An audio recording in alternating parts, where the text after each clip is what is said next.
श्री गुरु महाराज जी के पावन चरणों में कोटि कोटि नमन। हृदय सिंहासन पर विराजमान श्री गुरुदेव के चरणों में भी सचत नमन। पूजने बड़े भाई जी के चरणों में सादर अभिनंदन।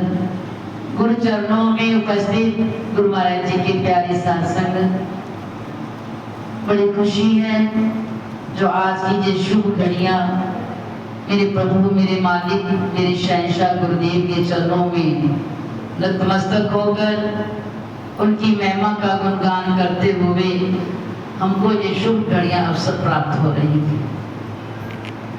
बड़े ही वो पल समय बड़ा भाग्यशाली होता है जिस घड़ी में हमें गुरु दर्शन और गुरु सेवा और गुरु की महिमा सुनने का अवसर प्राप्त होता है।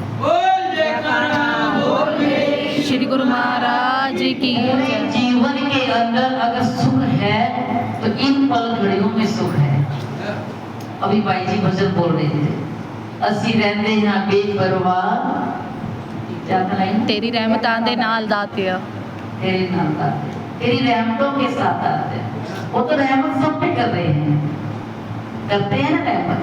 वो सबको बुलाते भी हैं, वो आपको सेवा का अवसर भी देते हैं, वो आपको हर तरह से कदम कदम के साथ तुम्हें सही राह दिखाते हैं। लेकिन जीव क्या करता है? बेपरवाह तो वही होगा, पता उसका अपनी जीवन की डोरी उसको सौंप दी प्रभु, अब तू जाने और तेरा बेपरवाह हो गया।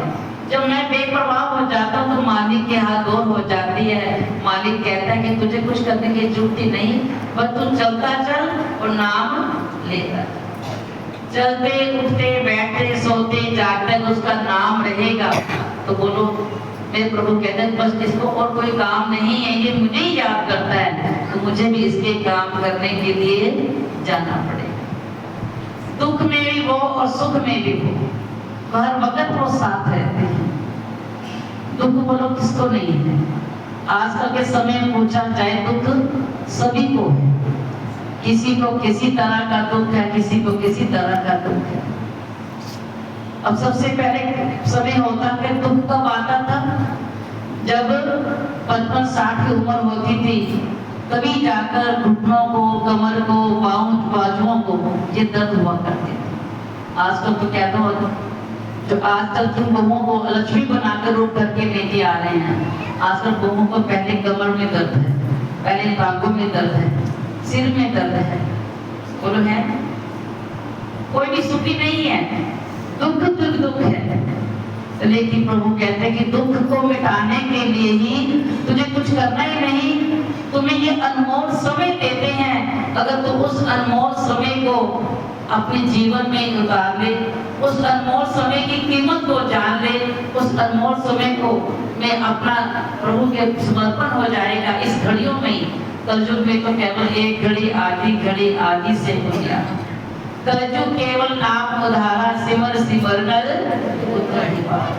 कलयुग में इतना समय बहुत है, बहुत है। घर से चले हो आप, कोई 10 बजे चला, कोई 10:30 चला, कोई 9 बजे चला, कोई 11 बजे चला। देखो अगर पहुंच गए हैं गुरु के दरबार में, सत का सत चल रहा है, जब तक पहुंच गए समझो हमारी हाजिरी लग गई। जिस प्रकार कहते ट्रेन चलने को तैयार होती है, समय उसका निश्चित है, इतने बजे ट्रेन निकल जाएगी, हमारे पास टिकट भी है। अब ट्रेन है 11 बजे की, घर से निकल रही है 11:15 बजे, तो बोलो दिल दिमाग में टेंशन रहती है, मेरा खर्चा हुआ है। एक छोटी सी टिकट के लिए इतनी टेंशन लेके अगर ट्रेन छूट गई तो मेरे पैसे बेकार जाएंगे, ये सोच होती है ना, मेरे पैसे बेकार चले जाएंगे। अरे ट्रेन छूट गई, अगर ट्रेन नहीं छूटती तो बड़ा मन प्रसन्न होता कि इतनी भाग दौड़ नहीं करी लेकिन मुझे ट्रेन मिल गई, बड़े आराम से बैठ गया। क्यों बैठा? टिकट तेरे पास। बिना टिकट के होता लापरवाही हो जाती, छूट गई तो छूट गई भाई। ट्रेन में नहीं गया तो बस पे चला जाऊंगा, किसी और साधन पे चला जाऊंगा। अगर वो जो टिकट है, टिकट के साथ हम अपनी मंजिल तक पहुंच सकते हैं। तो गुरुमत प्रेमी इसी तरह ही मेरे गुरुदेव, मेरे मालिक, मेरे शहंशाह नगरी निवासी भगवान जी ने जो ये सब का संग चलाया हुआ है, ये हमारी जीवन की ट्रेन है। इस ट्रेन में जो सफर करता है वो मंजिल तक पहुंचता रहता है। अगर दुनिया की ट्रेनें हमें अपने मंजिल पर पहुंचा सकती हैं, तो ये सत्संग की ट्रेन भी हमें अपने मालिक मंजिल तक पहुंचा सकती है। लेकिन कभी पहुंचाएगी ना जब तुम उस ट्रेन में बैठकर अपनी मंजिल का ध्यान करो, मुझे फला स्टेशन पर उतरना है। जिस प्रकार स्टेशन से ट्रेन चली, ट्रेन पर बैठे, कितने स्टेशन आते हैं रास्ते में, बोलो कितने स्टेशन आते हैं। देखते जी मेरा स्टेशन नहीं, हम ट्रेन में बैठ कर देखते हैं ये सहारनपुर आ गया, हमें नंगली से जाना है, यहाँ से चलते हैं, राजपुरा स्टेशन आया, सरंद आया, और आगे अम्बाला आया, सहारनपुर आया, देखते रहते हैं। उतरते क्यों नहीं हो? नहीं उतरते ना, क्यों? उतरना कहाँ है? हमें सकोती टाटा नंगली से जब सकोती टाटा आ जाता है, एकदम हफड़ा दफड़ी होती है, चलो चलो उतर, हमारा स्टेशन आ गया। अरे भी यही हमारा स्टेशन है। अगर घर से चल पड़े हैं, टिकट ले ली है, हमें सत्संग पे जा रहे हैं। कोई 11 बजे चला, कोई 12 बजे चला, लेकिन अगर आप 12 बजे तक भी सत्संग का समय है, समझो ट्रेन अभी खड़ी है, इंतजार कर रही है तुम्हारा। कई रूपें होती हैं।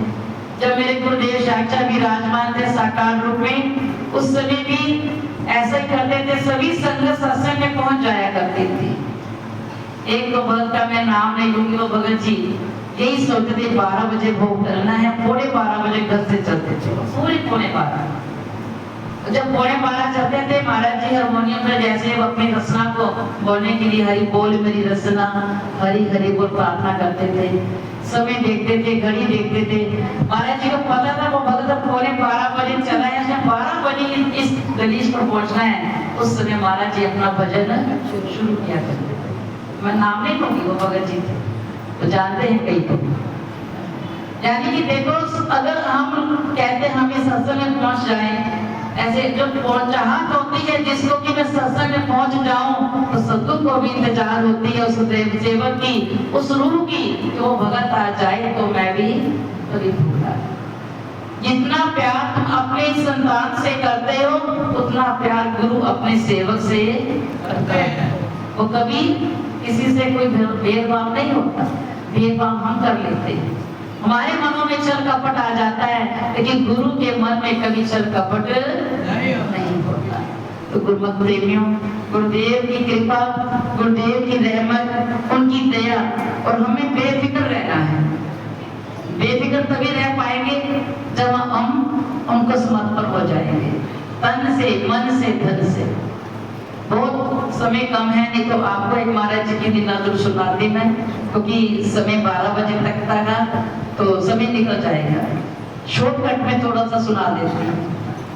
महाराज जी की लीला कैसी थी कि जब इस दास को संन्यास मिला था, महाराज जी ने अरबी वाला आश्रम पर वहां पर सेवा दी थी। अरबी वाला आश्रम पर सेवा हुई। उस समय यहाँ पर ये हाल बना है, इस जहाँ पर बैठ कर लंगर खाते हो। इस हाल की ओपनिंग थी 2006 की बात है। उस समय साथ उससे पहले ही जो डिस्पेंसरी जहाँ लगाई जाती थी, वो भी मकान प्लाट किया गया था। तो महाराज जी ने कुछ नहीं कहा। तो हमारे जो भाई जी थे, मुक्तानंद भाई जी, आप सभी जानते हो, भाई जी ने कहा महाराज जी सभी भाइयों से सेवा लो, आप क्यों नहीं लेते? सभी भाइयों को बोलो सब अपनी अपनी सेवा यहाँ पर दे और हम इस मकान की दृष्टि कराएंगे। तो महाराज जी ने कहा नहीं भाई जी, ऐसा नहीं कहना, बच्चियां अभी बहुत छोटी हैं हमारी, पता नहीं कैसे कैसे मकाम पर मेहनत कर रही हैं, अपना घर का गुजारा कर रही हैं, तो कब नहीं तो क्यों करते हो परेशान? और मुक्ता भाई जी ने हमें सभी बहनों को, संतों को, आश्रम पर सबको फोन कर दिया। सब महाराज जी का आदेश हुआ है, सब में 51,000 पर लेकर आना है और आपकी सेवा से यहाँ की रजिस्ट्री हो रही है। तो उस समय अग्नि वाला आश्रम पर ये भाई जी बैठे हमारे आया मंगली साहब, ये हमारे पास रहते थे। हम संन्यास में थे, ये भी संन्यास में थे, वाइफ सोबेट में थे। उस समय महाराज जी ने जब ये फोन गया, और उस समय वहाँ की जो संगत गांव की थी, सब सेवा कितनी सत्संग की होती थी, कभी 250 रुपया, कभी 300 रुपया, इससे बढ़कर सेवा नहीं होती थी।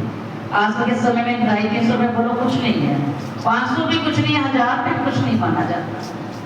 गांव की संगत थी, कोई आता था आटा लेकर आ गया, माथा टेका गया, कोई चीनी की कटोरी लेकर आ गया, सेवा हो गई। और जब सत्संग होता था केवल हमें 60 रुपए 100 रुपए ये सेवा मिलती थी। जब हमें संदेशा आया कि आपने 51,000 रुपया देना है, तो बड़ी ही दिमाग पर टेंशन। हमारे पास तो बैंक बैलेंस में भी कोई सेवा नहीं थी। सोचने लगे महाराज जी के पास दरबार में बैठकर, महाराज जी अब ये जो सेवा लगाई है आपने, अब कृपा कर देना, इसको आपने ही देना है और आपने ही देना है। रात को सोए, नींद नहीं आ रही थी, फोन आ गया था, कम से कम 1 हफ्ता 10 दिन नींद ही नहीं आई। सोचते रहे कैसे इकट्ठा होगा, कैसे इकट्ठा होगा। तो हमारे भाई जी कहते हैं आप ऐसे करो, सभी भक्तों को बोलो थोड़ी थोड़ी सेवा करते हैं। लेकिन फिर भी किसी से 500 लेते, किसी से 1000 लेते, किसी से हम चाहे 5,000 2,000 भी ले लेते, तब भी 51,000 इकट्ठा नहीं हो पाना था। फिर प्रभु ने ऐसी लीला करी, यहाँ आने से पहले सिर्फ 12 दिन पहले ऐसी कृपा हुई, किसी भगत ने कहा कि भाई जी हमें ना आश्रम के लिए कथा करनी है तो जगह चाहिए। हमने कहा चलो दरबार आपका है। कथा हो गई, सब कुछ हुआ, लंगर पानी चलता रहा, हमारे मन में भाव आया, संगत का बहुत अच्छा आनंद रहा। जैसे अब आज 2-3 दिन और आपको ऐसे आनंद यहाँ मिलने वाला है। 3 दिन की कथा यहाँ भी है, मीरा बाई की कथा की जाएगी। तो गुरुमत प्रेमियों, जब कथा का हुआ आनंद, वहाँ पर हमको समय दिया गया बोलने का, भाई जी आपने जरूर बोला। हमने कहा नहीं आप बोला करो, आप समय कथा करते बीच में टाइम देते हो, आपकी कथा रह जाती है। नहीं भाई जी बोलो, नहीं भाई जी बोलो। भजन बोला करते, संगत नाचने लग जाती, कुछ होता ना जाने कैसे आनंद उत्सव करते करते वो 7 दिन में हमको ज्यादा से ज्यादा तो नहीं पूरे 30,000 रुपये इकट्ठा हुआ, केवल 7 दिन। जब देखा 30,000 इकट्ठा हो गया, मन को बड़ी तसल्ली हो गई। रो रहे थे फिर भी, अभी कितना बचा, 21,000 बच गया, कहाँ से इकट्ठा होगा। कथा की जिस दिन समाप्ति थी, जो लोग आए हुए थे पंडित जी से उनको विदा करने लगे। हमने उनको वस्त्र गहना लेकर दान दे रहे थे, कुछ दक्षिणा डाली इसमें, देने लगे। कहते भाई जी हमने आपसे दक्षिणा तो लेनी नहीं, हम तो देने के आए हैं, हम लेने नहीं आए हैं। हमने कहा नहीं, हमें गुरुदेव ने नहीं सिखाया है, कोई भी अतिथि घर पर आए, उसका पंडित जी आए, कुछ उनको खाली नहीं भेजना, आप ऐसा मत करो। उनको दिया, उन्होंने लिफाफे में से केवल 100 रुपया रखा, बाकी सेवा हमें वापस कर दी। और अपने जो साथ में सेवक थे उनको बोले इधर आप वो बैग लेकर, जो रोज की वो सेवा इकट्ठी होती थी, वो कहते ये सेवा मैंने लेकर नहीं जानी, आपका प्यार जो हमें मिला है ना, हम जिंदगी भर भूल नहीं सकते। और उन्होंने जो सेवा इकट्ठी की हुई थी, सारी थैलियां, उन्होंने भी गिनी नहीं कितनी थी। रोज की सेवा इकट्ठी होती थी, उसको पन्ने में डालना है, गांठ लगानी, बैग में डाल देनी। 7 दिन की जो सेवा इकट्ठी लिफाफे कोई उठाकर वो महाराज जी के चरणों में रखकर चले। कहते वो जो पंडित जी कहते हमें देखना नहीं है, हमें जो आपका प्यार मिला, आपका ये दरबार मिला, गुरु महाराज जी के दर्शन हो गए, हम बड़े प्रसन्न हो गए हैं। हमें जो सेवा तो हमें और भी इकट्ठी कहीं हो जाएगी, और इस गुरु घर से लेना और गुरु घर में हम लेकर जाएं, ये हमें शोभा नहीं देता। मेरे मालिक पता नहीं कैसे लीला करी, 30,000 वो इकट्ठा हुआ, और जो वो सेवा की गिनती की तो पूरा 21,000। बोल मेरे मेरे शरीर के रोंगटे खड़े हो रहे हैं देखकर सुनकर। जब वो पूरे 21,000 इकट्ठा हुआ, 30,000 वो हुआ, उसको इकट्ठा किया, बड़ा मन प्रसन्न। वाह मेरे महाराज जी तुम कितनी लीला करते हो। महाराज जी ने आज्ञा नहीं दी थी, लेकिन भाई जी ने दी। कहा तो संतों ने कितने बड़े थे हमारे से वो। जब 51,000 पूरा इकट्ठा हो गया, हम वो सेवा को लेकर, प्रसाद लेकर महाराज जी के चरणों में आ गए। आकर महाराज जी कहते बेचारी, कई भाई जी ऐसे हमारे हैं जहाँ पर आश्रम की आमदनी नहीं होती। हमारे कहते मुक्तानंद तो बहुत बड़ी गलती की है, बेचारी हम जाएंगे तो कितो इकट्ठा करेंगे, अकेले किमें करेंगे, तो क्यों प्रशांत किया। जैसे आए महाराज जी आगे सेवा रखी तो हमारे सिर पर हाथ रख दिया। हमारे कहते इसी कमरे में बैठे थे, तब इस कमरे की भी ओपनिंग थी और हाथ की भी ओपनिंग थी। और सिर पर हाथ रख कर कहा, बच्चे घबराना नहीं, जब भी किसी तरह की कोई मुसीबत आए, किसी के पास जाने की तो फिर मेरे पास आ जाना और मेरे से मिलने जाना, मुझे कभी कोई कमी बोल मेरे श्री गुरु महाराज की उस समय से लेकर आज तक 10 साल तक सेवा में वहां रहे रहने वाला महाराज जी ने यहाँ बुलाया, लेकिन कभी नहीं जाए। इतनी कृपा, मैं कहती कभी संभालना भी चाहे, मुझे संभाली नहीं जाती, बड़ी रहमत करते हैं। यानी कि उनकी दया, उनकी रहमत नजरें इतनी है, कहना क्या है कि बस समर्पण होना है, बेफिक्र होना है, बेफिक्र हो जाएंगे और वो जाने और तेरा काम जाने, बस हमें कुछ नहीं करना।